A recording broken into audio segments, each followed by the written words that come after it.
በዚህ ያላችሁ ሁላችሁንም የሥላሴ አማኞች በሥላሴ ተፈጥራችሁ በሥላሴ ያመናችሁ በኢየሱስ ክርስቶስ ስም ሰላም ለእናንተ ይሁን።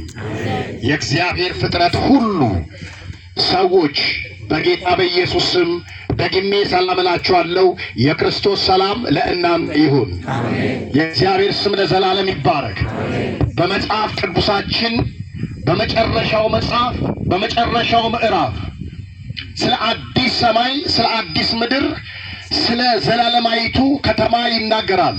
ዮሐንስ ራእይ ምዕራፍ 21 እና ምዕራፍ 22ን ስንመለከት ከዚህ ምድር ባሻገር ሌላ ሰማያዊ ዓለም እንዳለ ይነግረናል። ይህንን ሀገር ሲናገር ሐዋርያው እንደዚህ ይለናል። ሐዋርያ ዮሐንስ በራእይ ምዕራፍ 22 ቁጥር 3 ላይ አንድ ከፍ የሚል ኃይለ ቃል እናገኛለን። ከእንግዲህ ወዲህ መርገም ከቶ አይሆንም ይላል።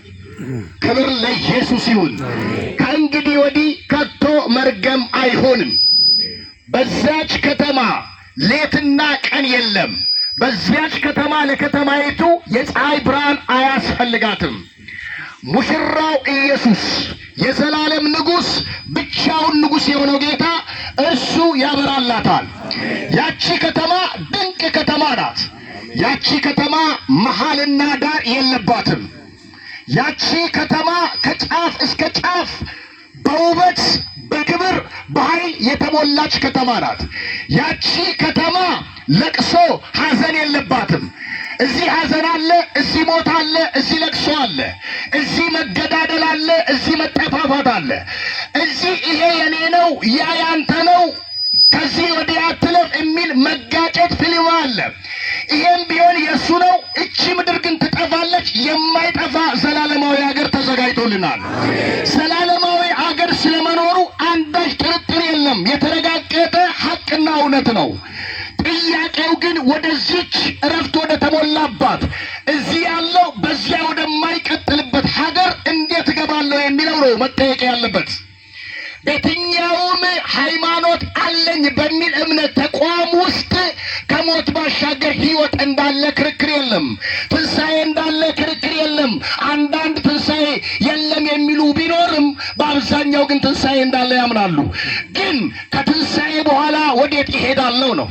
ከዚህ ከኢትዮጵያ ኑሮ በኋላ ስሞት እዛች ከተማ ለመግባት እንዴት እገባለሁ የሚለው ጥያቄ በሰው አእምሮ ሊጠየቅ የሚገባ ጥያቄ ነው።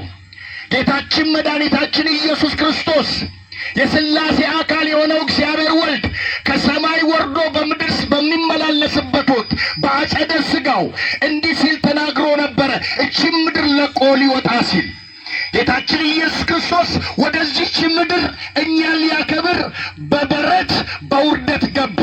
በውርደት የገባውን ጌታ ዓለም በክብር አልያዘችውም። በውርደት አሰናበተችው። በውርደት ሰቅላ ገደለችው። እርሱ የሞተው ኢየሱስ ከሞት ተነስቷል። የተነሳው ኢየሱስ በክብር አርጓል። ያረገው ኢየሱስ ዳግም በክብር ይመጣል።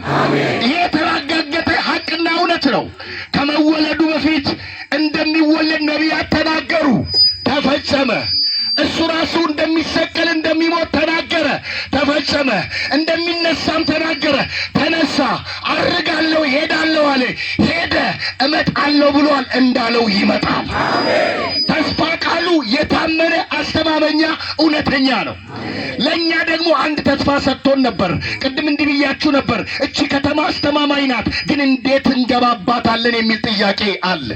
ኢየሱስ እንደዚህ ያለ ከመሄዱ በፊት በዮሐንስ ወንጌል ምዕራፍ 14 ቁጥር 6 ላይ እኔ ወደምሄድበት ትሄዳላችሁ ሲል ቶማስ የሚባል ከሐዋርያት አንዱ ጥያቄ ጠይቆ ነበረ። መንገዱን አናውቅም ጌታ ሆይ እንዴት ነው የምንመጣው አንተ በሄድክበት? የኢየሱስ መልስ እንደዚህ የሚል ነበረ። ቶማስ መንገድም እውነትም ሕይወትም እኔ ነኝ አለ። ኢየሱስ መንገድ ነው። ኢየሱስ እውነት ነው። ኢየሱስ ሕይወት ነው። በመጽሐፍ ቅዱስ ውስጥ በርካታ ነቢያቶች አሉ። አንድም ነቢይ እኔ መንገድ ነኝ አላለም። አንድም ነቢይ እኔ እውነት ነኝ አላለም። አንድም ነቢይ እኔ ሕይወት ነኝ አላለም። ነቢያቶች ሁሉ እግዚአብሔር ነው መንገድ ያሉት፣ እግዚአብሔርን ነው እውነት ያሉት፣ እግዚአብሔርን ነው ሕይወት ያሉት።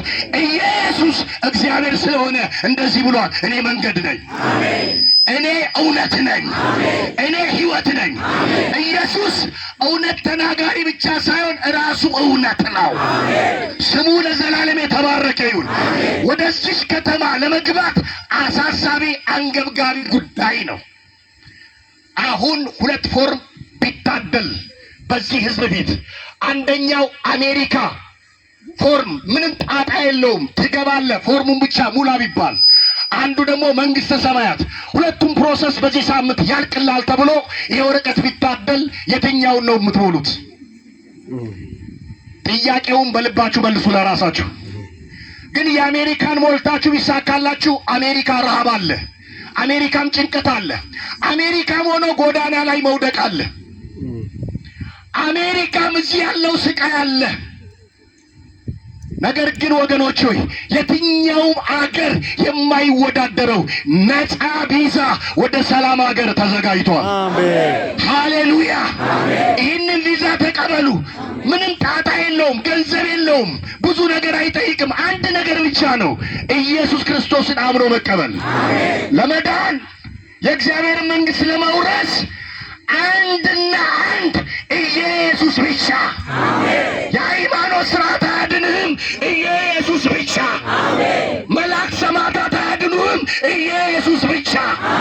ኢየሱስን ካመንክ ለዘላለም ትድናለህ።